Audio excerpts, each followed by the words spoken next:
So we were getting into it during the break about who did what, why, and how.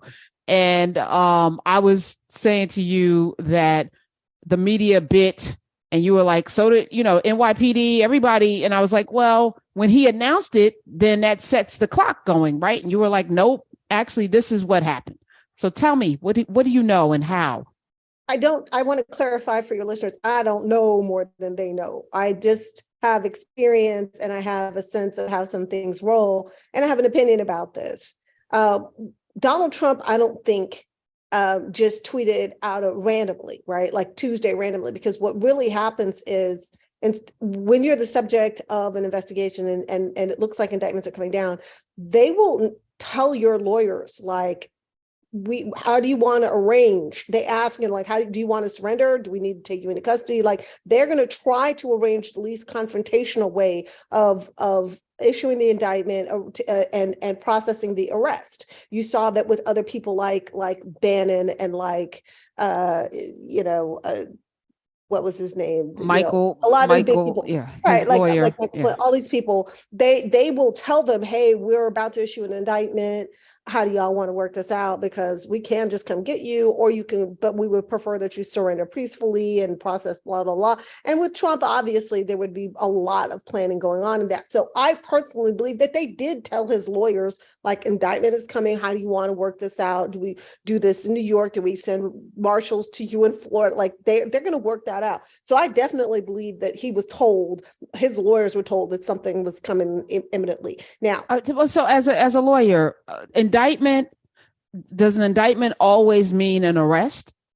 it always means that you are going to be processed in for you're going to enter the process. Now, you always have to make an appearance if you are indicted, right? You have to say you were indicted, and you have to make an appearance. Either you plead, what we call an arraignment, right? Like, I plead that I'm not guilty, I am guilty. You get fingerprinted, you get photographed, and blah, blah, blah. And then a decision is made as to whether you're going to be held pre-trial or you're going to be left to your own recognizance. Sometimes that involves bail, not always.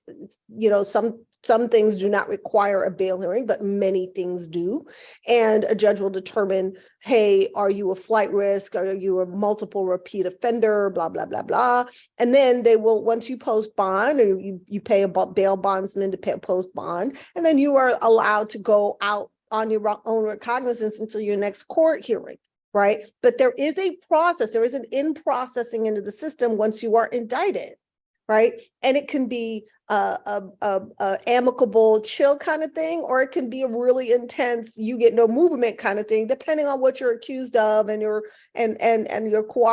cooperation level, right? Like, if you get pulled out of a shooting in the street because you just, like, they're not going to be nice about it, right?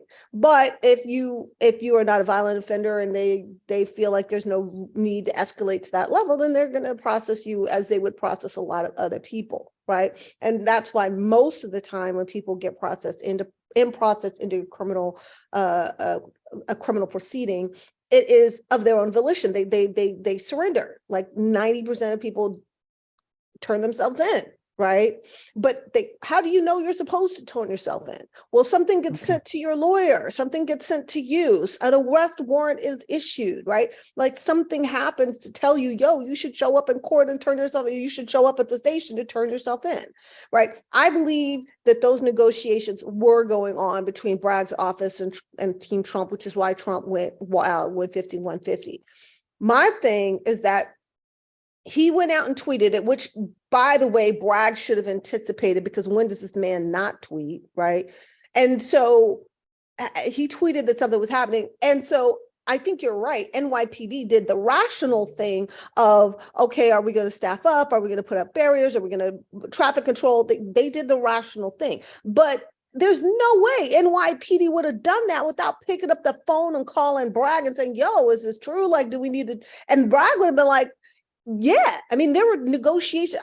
There were things that Bragg could have easily done to say, no, this tweet is not true, right? Like I said, if it was not true that an arrest was imminent, and if it was not true that this was happening, all Bragg's office had to do was issue a statement saying, the district attorney of the state of New York does not move on the schedule of those who are under investigation. Their tweets have nothing to do with when we do or do not move on any case. That's all he has to say. So it sounds to me that people are in positions that they're ill-equipped to actually handle, because your job as a federal prosecutor, as a DA, is more than just handing down indictments and investigation. It's also managing public opinion, PR, all of that is part of it. And the fact is, he's not doing that. No, and today you waited for, this was last week.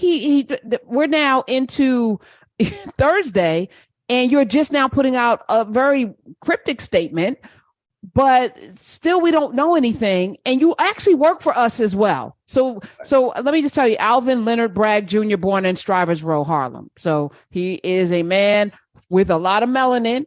He earned his doctorate, his Juris Doctor from Harvard University Law School, same place as Michelle Obama and Barack Obama.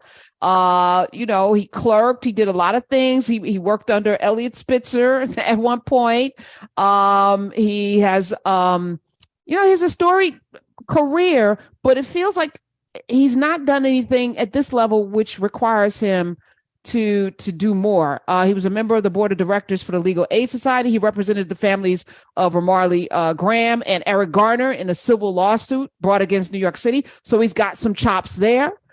Why would he bungle this? Because I feel it's bungled. This is the second time, Karen, that he's been behind the narrative, right? The first time was when 2 or 3 of his prosecutors resigned because he scuttled, he ratcheted back and scuttled and pumped the brakes on their ability to go forward. And they were ready to issue indictments, and he stopped them because he was, again, behind the narrative. So they go out publicly and resign and say why they're going to resign. And then it wasn't until weeks later when he came back and said, oh, we're still investigating. I didn't stop it, blah, blah, blah. This is the second time that this dude has completely fumbled the football on the 1-yard line, right?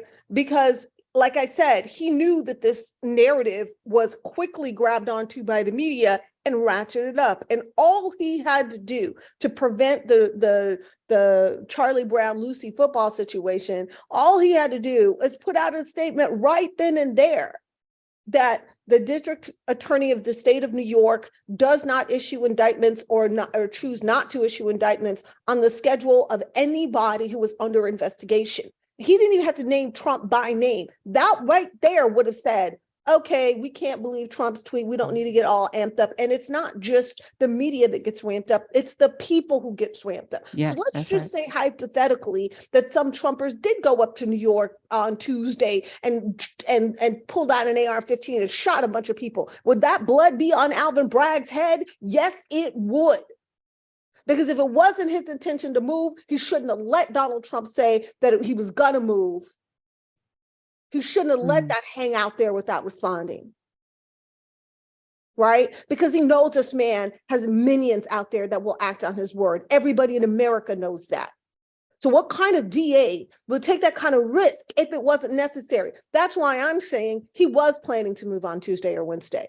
He was, but he's now backed down and he's trying to save face. He's trying to say, oh, no, we never had a plan. Yes, you did. Yes, you did. Because if you didn't, you'd have said something. You did. You're backing down. The question is, for what reason and for how long? And whether this is just a sign that he's never going to move, period, because anytime it gets really hot, he gets really chicken.